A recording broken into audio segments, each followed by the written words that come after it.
سورہ ہود کی آیت نمبر 16۔ اللہ رب العزت کا فرمانے عالی شان، اولئک الذین لیس لہم فی الآخرۃ الا النار، یہ ہیں وہ جن کے لیے آخرت میں کچھ نہیں مگر آگ۔ وَحَبِطَ مَا صَنَعُوا فِيهَا، اور اکارت گیا جو کچھ وہاں کرتے تھے۔ وَبَاطِلٌ مَا كَانُوا يَعْمَلُونَ، اور نابود ہوئے جو ان کے عمل تھے۔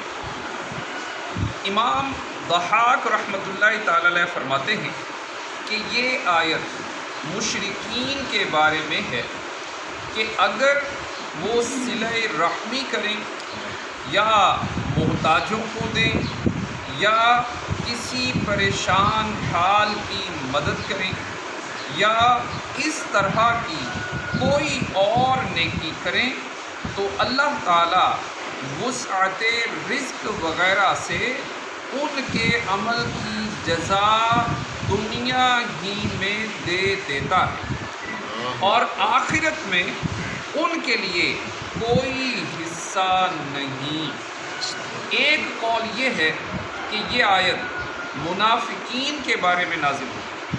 منافقین رسول اللہ صلی اللہ تعالی علیہ وآلہ وسلم کے ساتھ جہادوں میں مال غنیمت حاصل کرنے کے لیے شامل ہوتے تھے، کیونکہ وہ آخرت کے ثواب کا یقین نہ رکھتے تھے۔ اس سے معلوم ہوا کہ ایمان کے بغیر کوئی نیکی رب تعالیٰ کے نزدیک قبول نہیں۔